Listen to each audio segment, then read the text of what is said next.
मोहतरम हज़रात, बिहार के अंदर 18% से भी ज़्यादा मुसलमान हैं।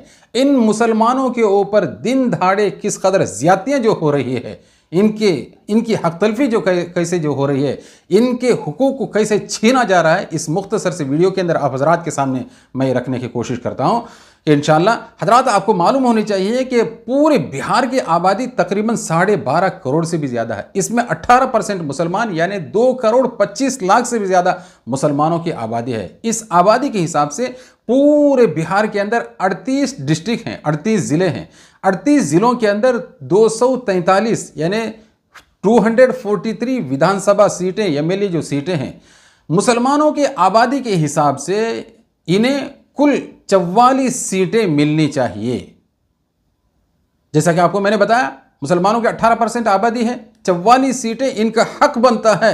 इनके हक को किस तरीके से छीना जा रहा है, ये देखिए आपके सामने मैं आंकड़े रख रहा हूँ।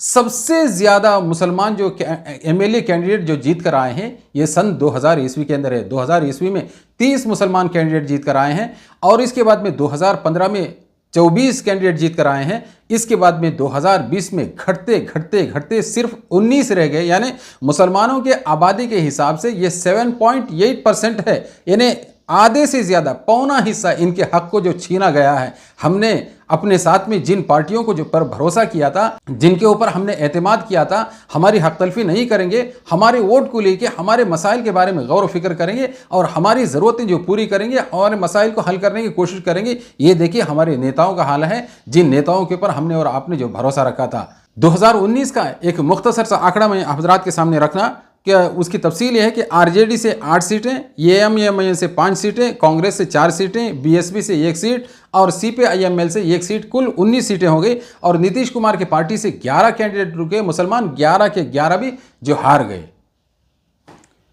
ये कुल 19 सीटें हो गई हैं। तो हमारे हक को किस तरीके से छीना जा रहा है हज़रात, बहुत ध्यान से सुनने वाली बात है।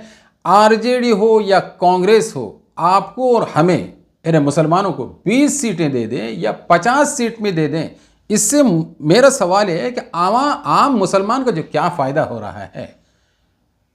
इनके मुस्लिम नेता जो इन पार्टियों से जीत कर आते हैं, ये पार्टी के हुक्म से ऊपर उठकर बोल नहीं सकते, ये पार्टी के दबाव में रहते हैं।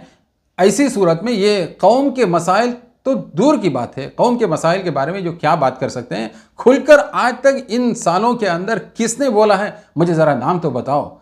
सिर्फ नंबर से कुछ नहीं बदलता। अपनी क़ियादत को संभालो, अपनी कायद को तैयार करो, अपनी खुद की पार्टी खड़ी करो। बाहर से आए हुए नेताओं के ऊपर भरोसा मत करो, बाहर से आए हुए लीडरों के ऊपर भरोसा मत करो। अपनी पार्टी नहीं है तो खुद बनाओ।